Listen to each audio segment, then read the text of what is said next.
एक ऐसा मंदिर जहाँ छिपकलियों की पूजा की जाती है, वरदराज पेरुमल मंदिर, कांचीपुरम। तमिलनाडु के कांचीपुरम में बसे भगवान विष्णु जी के इस धाम में हर रोज सैकड़ों की भीड़ जमा होती है। लेकिन लोग यहाँ सिर्फ भगवान विष्णु जी की पूजा करने नहीं आते, वो पूजा करने आते हैं यहाँ पर बने दो कार्विक्स की। ये दो कार्विक किसी देवी या देवता की नहीं है, बल्कि छिपकलियों की है। कई लोग इन्हें बहुत शुभ मानते हैं और उनकी पूजा करते हैं। सिर्फ यही नहीं, कुछ लोग ये भी मानते हैं कि यही छिपकलियां हमारे पूर्वज हुआ करते थे। लेकिन आखिर क्यों? इस धरती पर इंसानों का एग्जिस्टेंस लगभग 3 लाख साल पुराना है। भारत और यहाँ पर रहने वाली प्रजातियों का इतिहास उससे भी पुराना है। हमारे मंदिरों में कई अलग अलग तरह के जीवों की कार्विक्स पाई जाती हैं, जिनमें कई छिपकली और नाग जैसे जीव दिखाई देते हैं, तो कई बेहद ही विशाल शरीर के लोग, कुछ ऐसे लोग जो आधुनिक मानव से बिल्कुल अलग दिखते हैं। देवी देवताओं के साथ इन कार्विंग्स की भी पूजा की जाती है और ऐसा माना जाता है कि ये हमारे पूर्वज हुआ करते हैं। लेकिन क्या ये सच हो सकता है? क्या हमारे पूर्वज छिपकलियां जॉइंट्स हो सकते हैं? भागवत पुराण के अनुसार एक बार कुछ यादवों को खेलते समय कुएं में बहुत विशाल छिपकली नजर आई। काफी कोशिशों के बाद भी जब वह उसे बाहर नहीं निकाल पाए, तब उन्होंने भगवान श्री कृष्ण जी को बुलाया।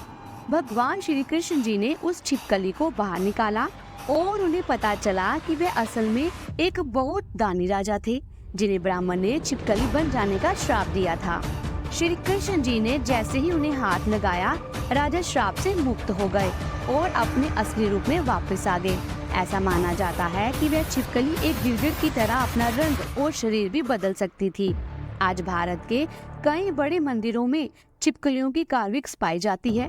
कुछ लोग मानते हैं कि असल में छिपकली और इंसानों के मिश्रण जैसी एक प्रजाति हमारे बीच रहा करती थी और यही प्रजाति राजाओं को ज्ञान और युद्ध नीति भी सिखाती थी। दुनिया भर के कई कल्चर्स में लिजर्ड्स यानी कि छिपकलियों को बहुत रिलीजियसली माना जाता है। कई कॉन्स्पिरेसी थ्योरीज यह भी क्लेम करती हैं कि हमारे पूर्वज लिजर्ड्स थे। वहीं कुछ लोगों का मानना है कि हमारे पूर्वज नाग हुआ करते थे। अगर आप इस बारे में डिटेल में जानना चाहते हैं तो हमारी ये वीडियो को पूरा जरूर देखिएगा। लेकिन ये थ्योरी सिर्फ यही नहीं रुकती। आंध्र प्रदेश का लेपाक्षी टेम्पल अपने साथ कई राज लाता है, लेकिन इनमें से सबसे हैरान कर देने वाला है मंदिर से 500 मीटर दूर बना हुआ एक नंदी स्टैच्यू। करीब 20 फीट ऊंचे इस नंदी स्टैच्यू को एक सिंगल पत्थर को तराशकर बनाया गया है। लेकिन सवाल ये है कि ये स्टैच्यू वहाँ क्यों है? हमारे ग्रंथ बताते हैं कि हर शिवलिंग के सामने एक नंदी जी की मूर्ति होनी चाहिए, जिसके सिंगों के बीच से शिवलिंग दिखाई देता है। लेकिन इस नंदी स्टैच्यू के आगे कोई शिवलिंग नजर नहीं आता। तो क्या ये सिर्फ आंखों का धोखा है? दरअसल अगर आप स्टैच्यू के ऊपर चढ़कर नंदी जी के सिंगों के बीच से देखें, तो आपको दिखेगा 500 मीटर दूर बसा दुनिया का सबसे बड़ा नागलिंग। लेकिन इतनी ऊंचाई से आखिर इस शिवलिंग को कौन देख पाता था? देखिए, स्कंद पुराण के अनुसार सतयुग में रहने वाले लोग 5 तल यानी 5 पाम ट्रीज जितने ऊंचे हुआ करते थे। त्रेता युग में उनका कद घटकर 1 तल यानी 1 पाम ट्री जितना रह गया था। द्वापर युग के लोग करीब 6 से 7.5 फुट लंबे थे और कलयुग में एवरेज हाइट 5 फुट की है। ऐसा माना जाता है कि जैसे जैसे कली राक्षस के प्रभाव से कलयुग बढ़ता जाएगा, इंसान और छोटे होते चले जाएंगे। हमारे ग्रंथों में कई ऐसी कहानियां हैं जो इन बड़े बड़े जीवों के बारे में बात करती हैं, जैसे हनुमान जी, कुंभकर्ण, घटोत्कच, यहाँ तक कि रावण को भी करीब 20 फीट का बताया गया है। अगर इसी नजरिए से देखा जाए तो माना जाता है कि नंदी जी और नागलिंग के स्टैचू को बनाने वाले लोग करीब 30 फुट ऊंचा हुआ करते थे।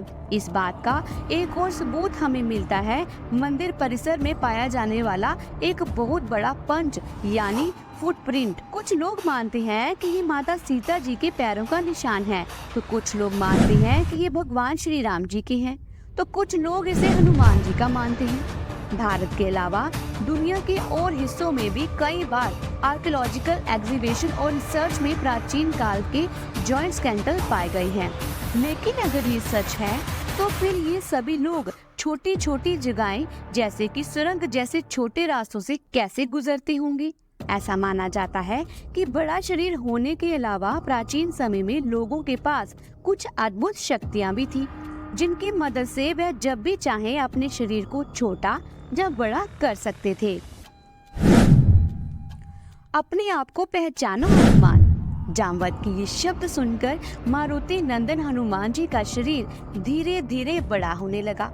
तुम वायुपुत्र हो, सर्वश्रेष्ठ, गरुड़ से ज्यादा तेज। तुम्हारी शक्ति, बुद्धि, साहस और पराक्रम के आगे कोई नहीं टिक सकता।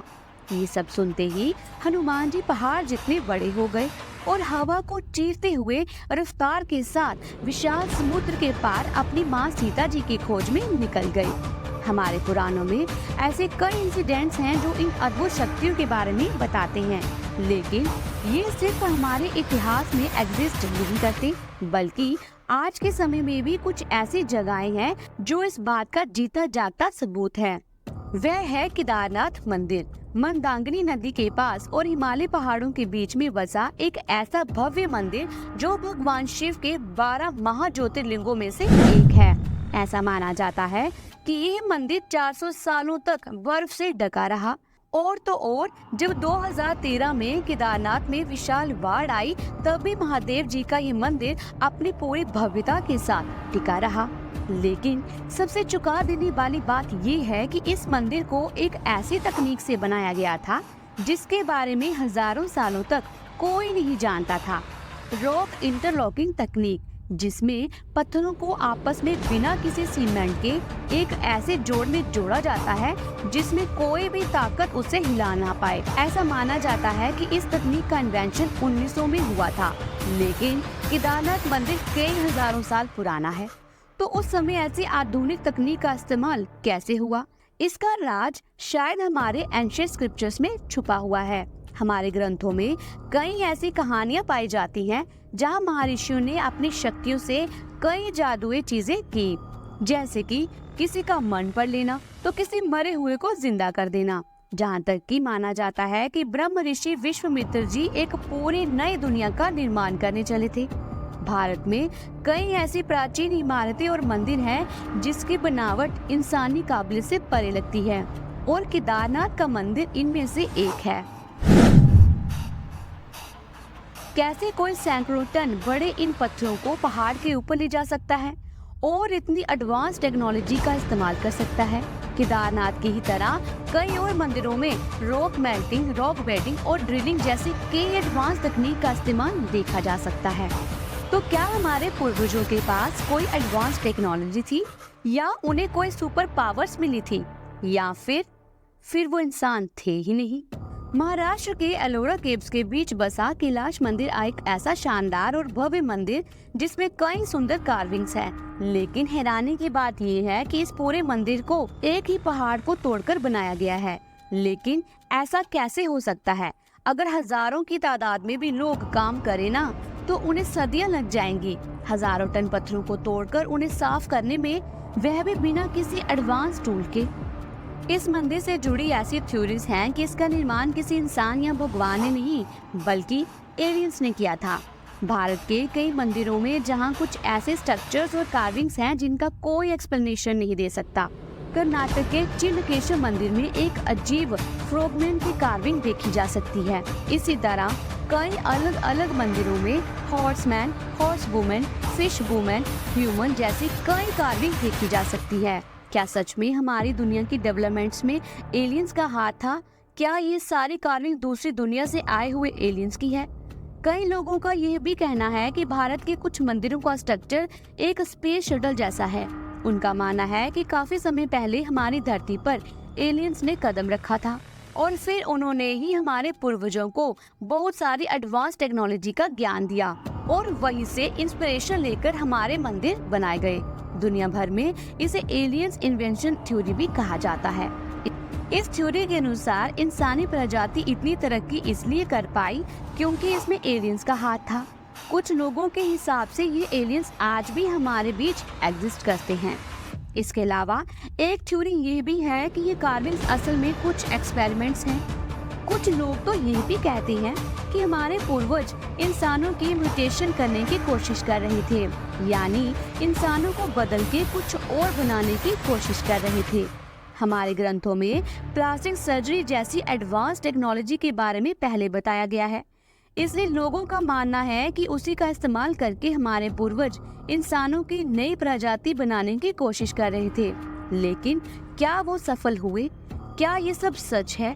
इन सारे मिस्ट्री में कितनी सच्चाई है ये तो कोई नहीं जानता, लेकिन इतना कहा जा सकता है कि हमारे इतिहास में कुछ ऐसे राज जरूर हैं जिन्हें अब तक कोई नहीं समझ पाया। शायद हमारे पूर्वजों के पास कुछ खास शक्तियाँ थी और शायद वह शक्तियाँ आज भी दबी हुई हैं। आपकी इस बारे में क्या राय है, हमें कमेंट में जरूर बताइएगा। अगर आज की दी हुई जानकारी आपको अच्छी लगी हो तो वीडियो को लाइक करें, शेयर करें और चैनल को सब्सक्राइब करके बेल आइकन के बटन को जरूर प्रेस कीजिएगा। जल्दी मिलती हूँ एक नई धार्मिक भरी वीडियो के साथ। तब तक के लिए हर हर महादेव।